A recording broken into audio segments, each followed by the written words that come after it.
This week we'll be discussing esports talent representation and the role that these individuals play in esports. Just a disclaimer, nothing here is intended as legal advice. All this information is just for educational purposes only.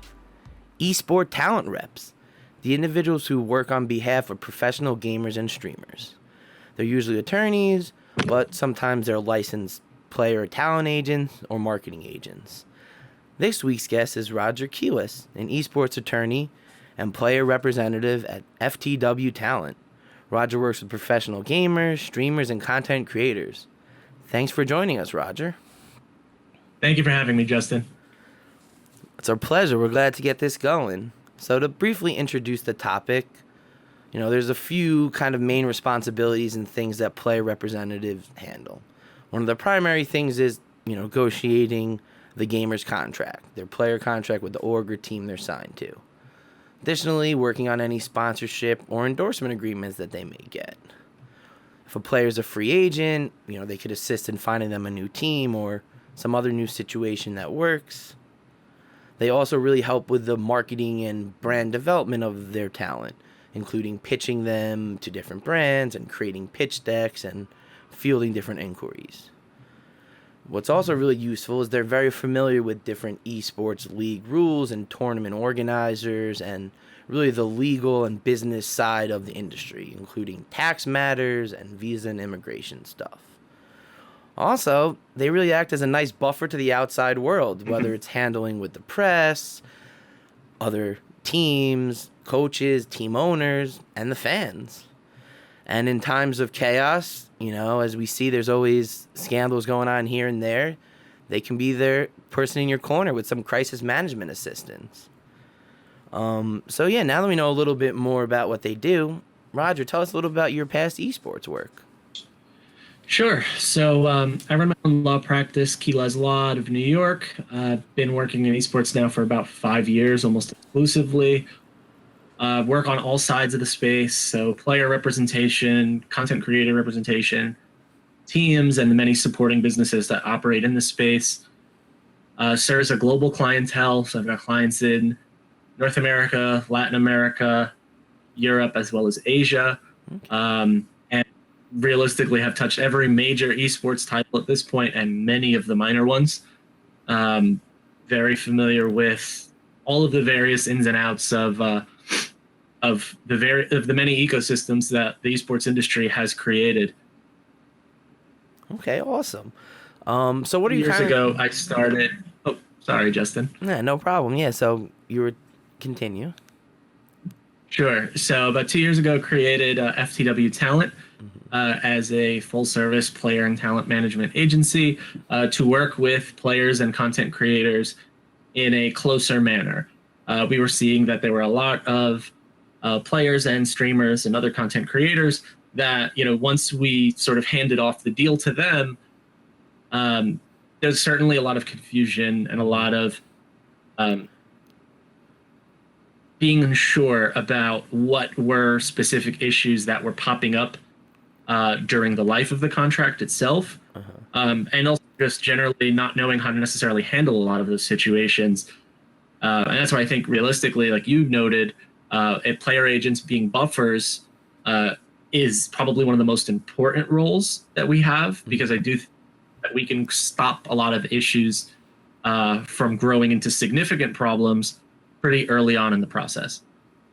Yeah, I think that like what you're saying is having this outside influence who's a little bit more unbiased from the situation can really bring a unique perspective to it. Absolutely. And the good thing too is, for talent, oftentimes dealing with these issues is going to be the first time they've ever had to deal with these issues. Whereas for player representative, chances are we've already seen these types of problems arise in the past, so we can lend an experienced voice to the matter, and also, not only to resolve the issue, but also to assure the clients that it may not necessarily be as bad as perceived, or there may be easy solutions to solve these problems. Okay, cool. So what are you kind of working on now? So right now, I have the joy of working through two concurrent free agency periods. Uh-huh. So both Overwatch as well as Call of Duty. So we recently had free agency open up with respect to Overwatch League. Hmm.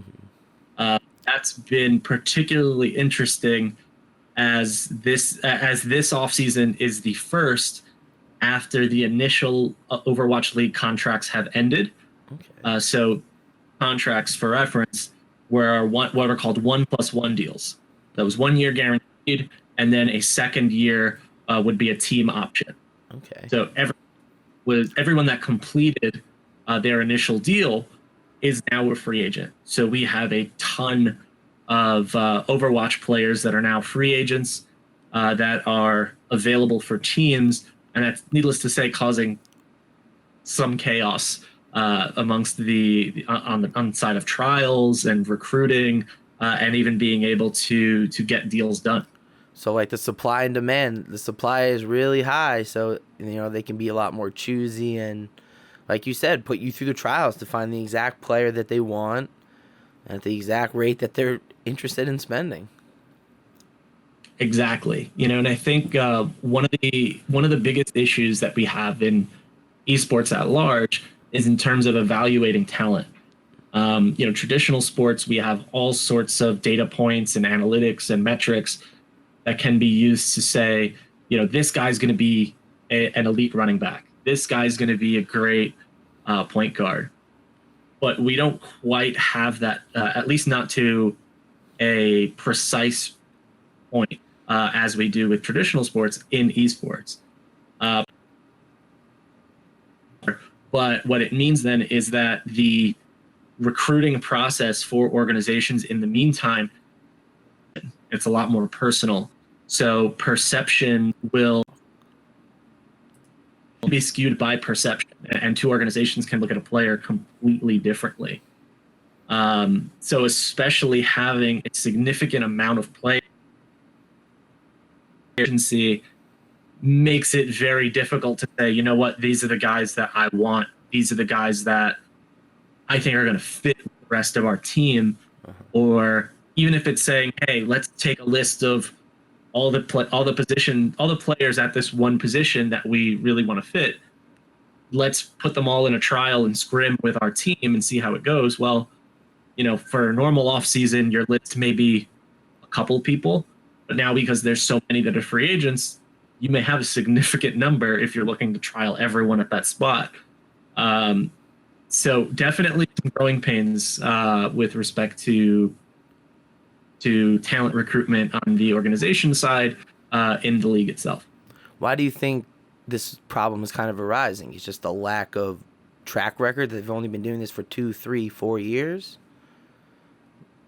I mean, I think it's just sheerly a supply issue. The We didn't have nearly as many players drop off after a single year. People did want to retain a significant portion of rosters, so we now have this just mass of players that are now free agents. Mm-hmm. Also, too, the initial deals, at least in terms of time length, were all equal. Everyone was on a 1+1 deal. Unlike in traditional sports where you may have a 3-year deal or 4-year deal and so on. So unless these individual players got extended out during their initial term, you have everyone that was on the initial deal is up now.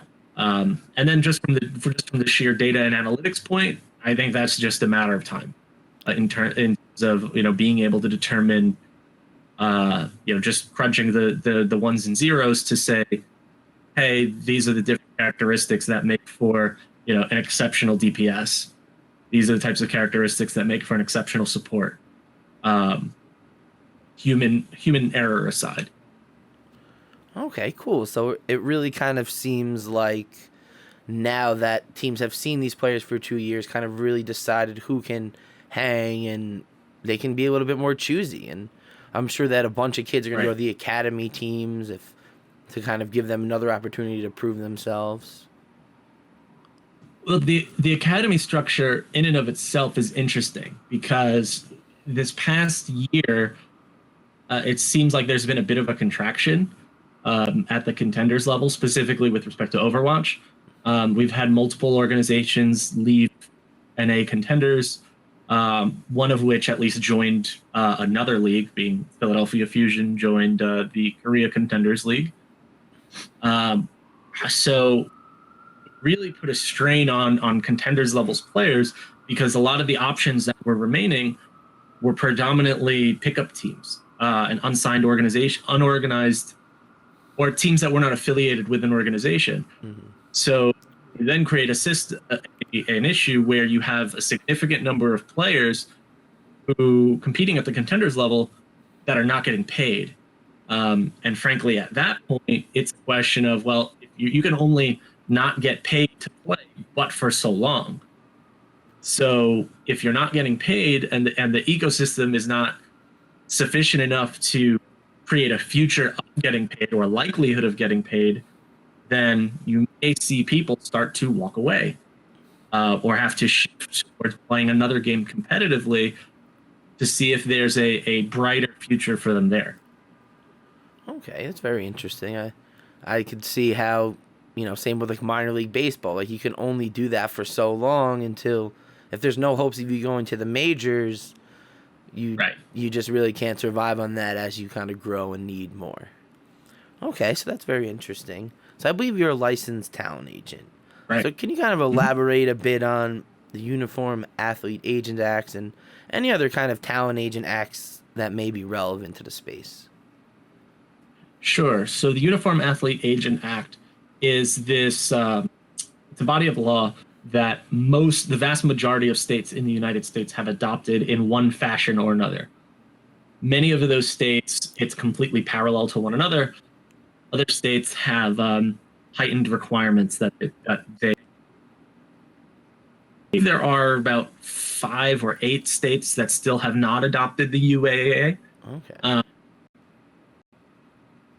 Basically, that was established to create a protection for the athletes themselves. Legislatives didn't want agents to basically come in and effectively be predators, where signing with an agent would make you no longer eligible to play in the NCAA, absent certain circumstances. So we put this in as a protective measure to protect the students and make sure that they are not student athletes and make sure that they are not effectively taken advantage of. And certainly in the esports context, it's really no different. We certainly do not have the collegiate feeder system that we do with traditional sports and the NCAA. However, as an esports agent on the player side, you are also required to be a licensed player agent. And of course, because the United States has 2 very different systems of law between the state side of things and the federal side of things, the UAAA is a body of state law, which means then if you wanted to register to be representing players from that state, you need to register in that state individually. So that could end up very quickly, very fast, if you do have a very broad client base. Interesting. So if there was like a federal kind of legislation, how would that kind of change it? It would make our lives a lot easier, that's for sure. It also would make it a lot cheaper. Realistically, every state that you register in has an application fee attached. Certain states require you to have certain types of insurance that others don't. So having a singular body of law with respect to talent agents would be much easier to handle on a client-to-client basis. So I know that in certain other traditional sports, such as NFL, you could be a player agent certified. So how does that kind of differ from this agent act? Sure. So in traditional sports, the Players Association certifies the agents that will be allowed to represent the talent participating in those sports at the professional level. So if you want to be an NFL player agent, you need to be certified by the NFL Players Association. Typically, that registration process is some body of test, at least on the NFL side. MLB side is a little easier.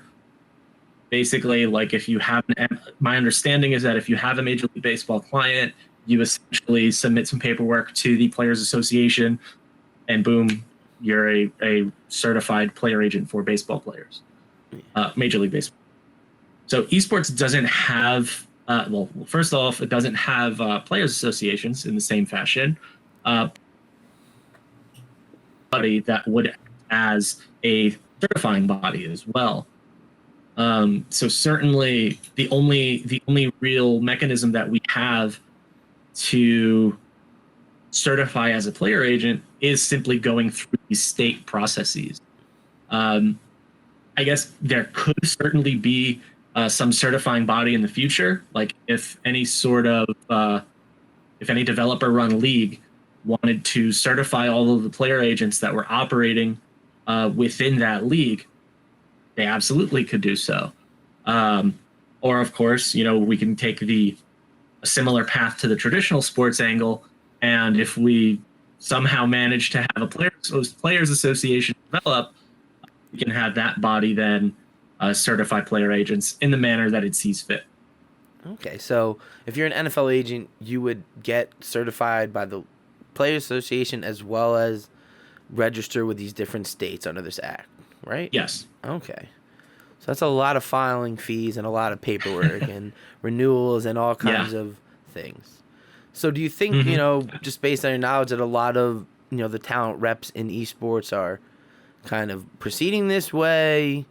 I know that it's, like you said, it's pricey and you have to be certified in all the states that you have talent in, correct? Mm-hmm. Yeah. I've seen both. I've seen player representatives take the super appropriate approach and get registered by the states where they have clients. I've seen people create talent agencies and have no idea that they even need to become a licensed player agent, or that there was even any sort of licensing requirement for agents at all. Realistically, I think that speaks more towards the lack of traditional sports knowledge that we have within the space thus far. I do think that is growing. So certainly, I think that as we continue to professionalize, we'll see more and more people take the appropriate approach and take all steps necessary to go get registered. Okay, interesting. So yeah, if you're trying to represent talent, make sure you're doing it the right way, because there's definitely penalties and other kind of fines, and I'm sure other sanctions for violation of these acts if you're found in violation. So I believe some states even have criminal penalties attached. Wow, that's crazy.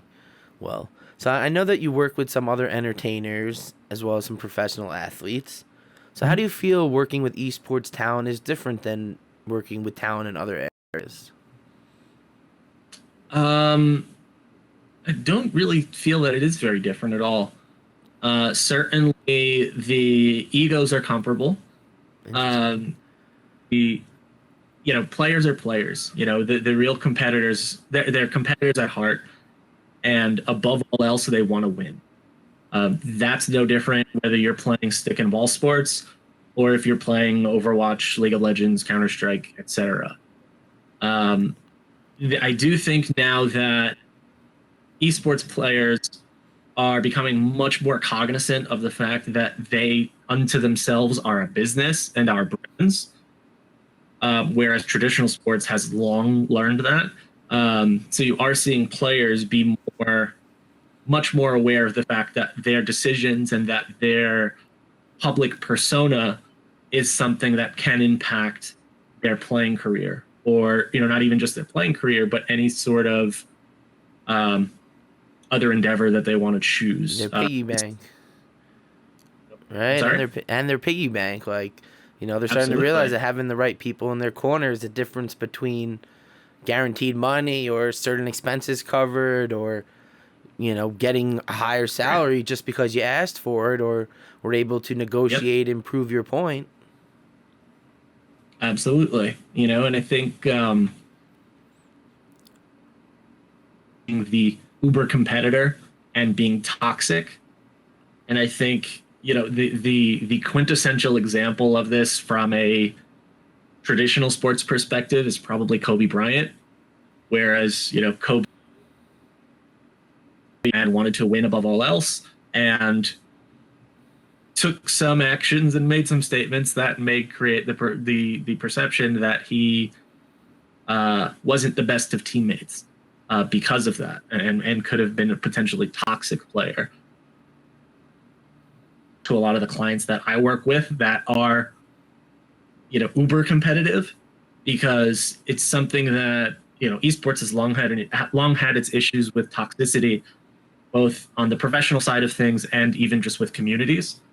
And toxicity is easily one of the things that will knock you several pegs down in terms of any business dealing, whether that be a player contract, sponsorship contract, anything within the esports space. So we want to make sure that competitive nature is seen for what it is and not seen as something that makes you a bad teammate or a toxic you just don't want to play a game with, much less live in a team house with for 6 months out the year.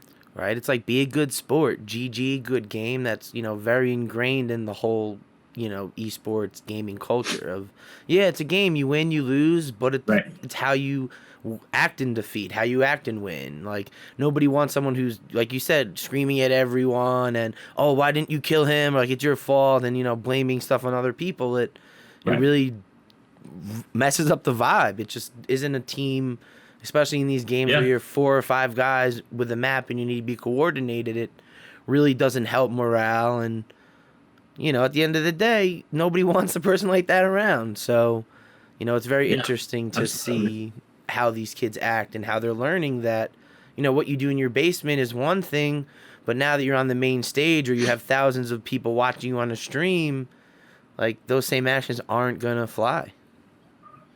Yeah, absolutely. So I know you've done, numerous contracts over the years with different players in different games. What are some things that you see that kind of jump out at you that, players are mistaken or that really they're kind of taking advantage of and maybe don't realize it? I think the easiest low-hanging fruit there is streaming requirements.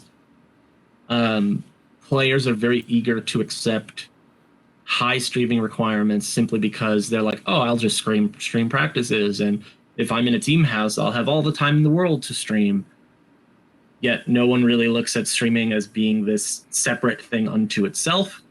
So that then just becomes an easy way for an organization to say, hey, you've breached your contract because you didn't hit whatever your predefined streaming hours were. If anything, it's something that we try to get lowered, if not knocked out completely, because these players are there to compete more so than anything else. Beyond that, I think there's a significant lack of understanding with respect to likeness rights issues.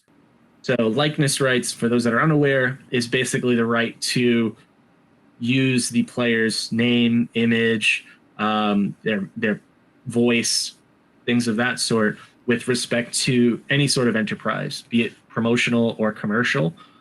Players are also very willing to just give away those likeness rights for sometimes in perpetuity, or at least for brief periods of time. So one of the things that I certainly try to do, and I know others as well, is really educate our clients with respect to what exactly it is that they're giving up by doing so, and how that can impact their career, both with the team and not with the team.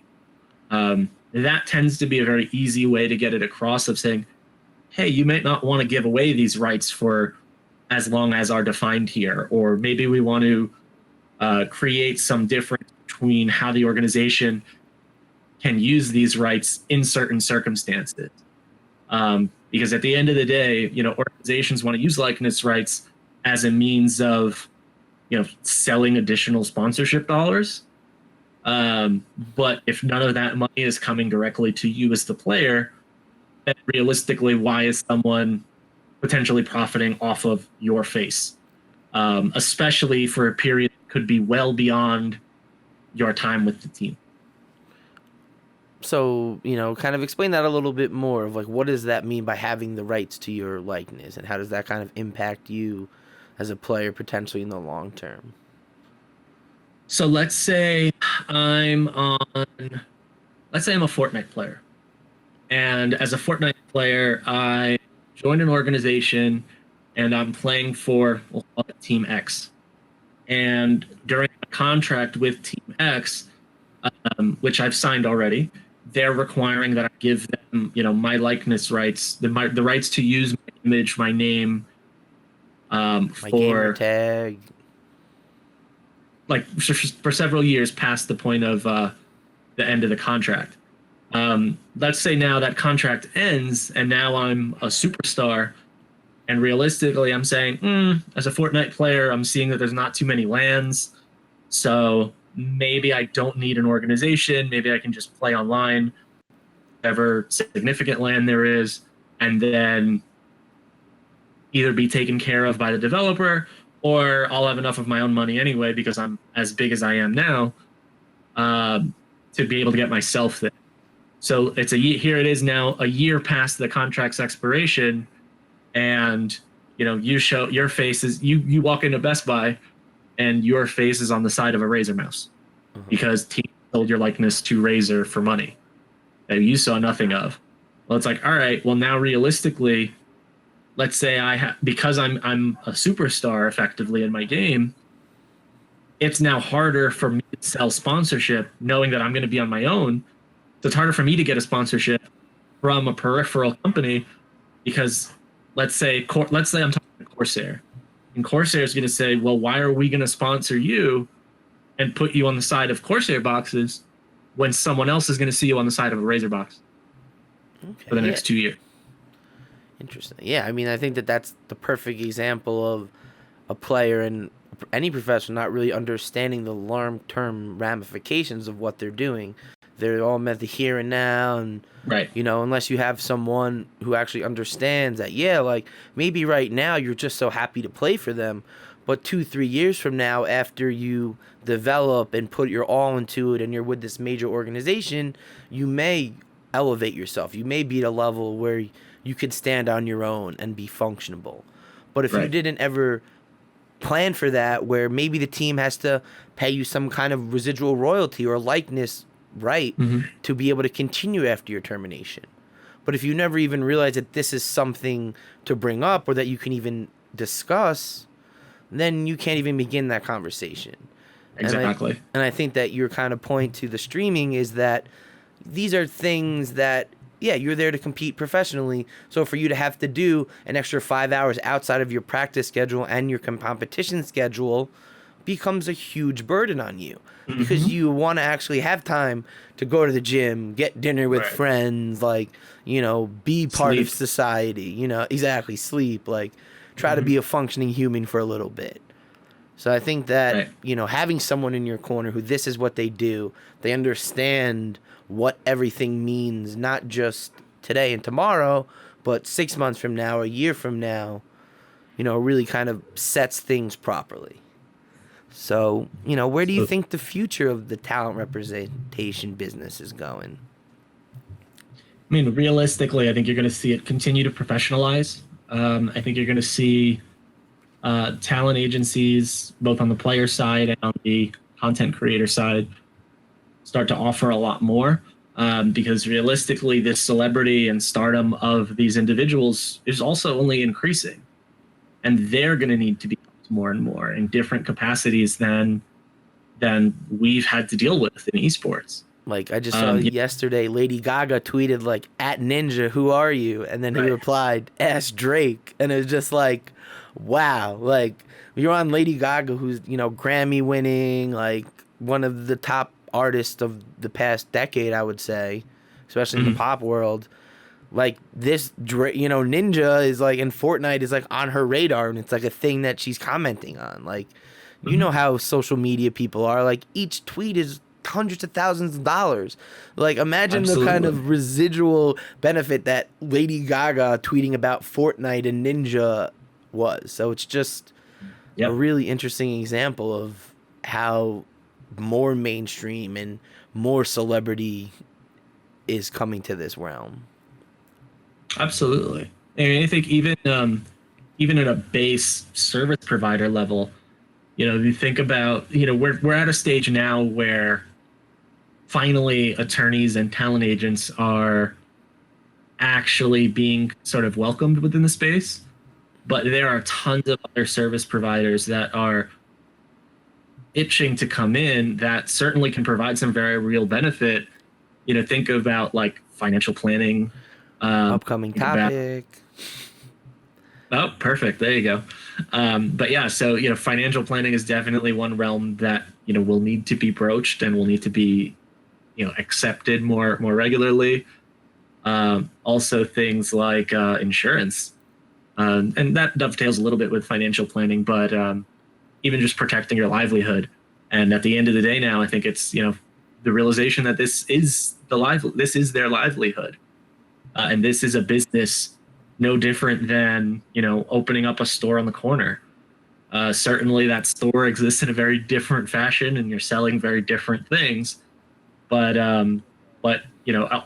all players, all streamers, all content creators are businesses unto themselves.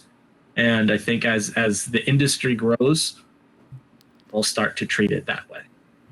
Yeah, I mean that's definitely been something that I've been noticing is, more wealth management guys and insurance guys and people that I've been dealing with in the traditional for NFL players and musicians in that realm are like, oh, I see these kids winning $3 million at Dota 2, and the Fortnite kid, the 16-year-old, win $3 million for winning solo. So it's like you're Mm. getting millions of dollars at a pretty young age, Yep. and you're pretty financial illiterate for most people.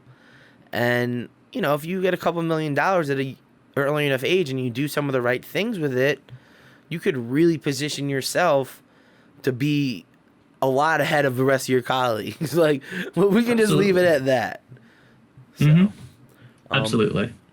so do you believe that collective bargain agreements and salary caps will have an impact on esports the same way it does on traditional sports?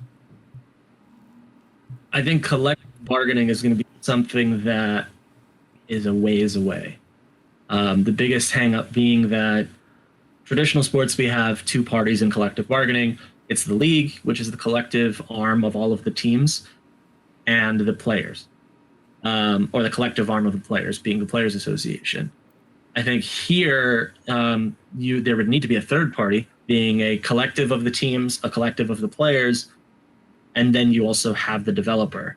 Um, Realistically, it can be difficult enough to get two organizations to agree.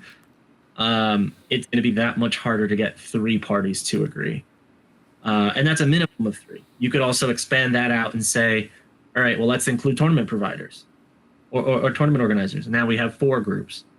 Um, I'm not super high on collective bargaining. I think some games have a better shot than others, just given the various power dynamics at play. Um, but with respect, what was the Salary cap. We think that we're going to be having.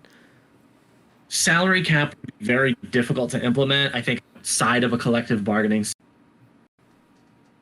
may see is teams start drawing lines in the sand that they don't want to cross, because it's incredibly difficult for organizations to monetize as is, and a significant Unofficial salary caps. basically. Yeah, so having a soft cap or an unofficial cap that just sort of exists that they're no longer willing to go beyond, which raises all sorts of legal issues as well, especially if they're doing that behind closed doors. But certainly, I think that you'll start to see prior to there being collective bargaining. Interesting. Yeah. Awesome. Well, I like to end with, my three standard questions. So, What's your favorite game to play? You don't have to pick one. I can give you a bunch. Right now I'm playing a lot of MLB The Show. Okay. Baseball nut. Let's hope the Yankees put on a show tonight. Yeah, but I'm a Mets fan, so Well, it's still New York, man. We got to keep it in New York. Doesn't matter. I'm waiting.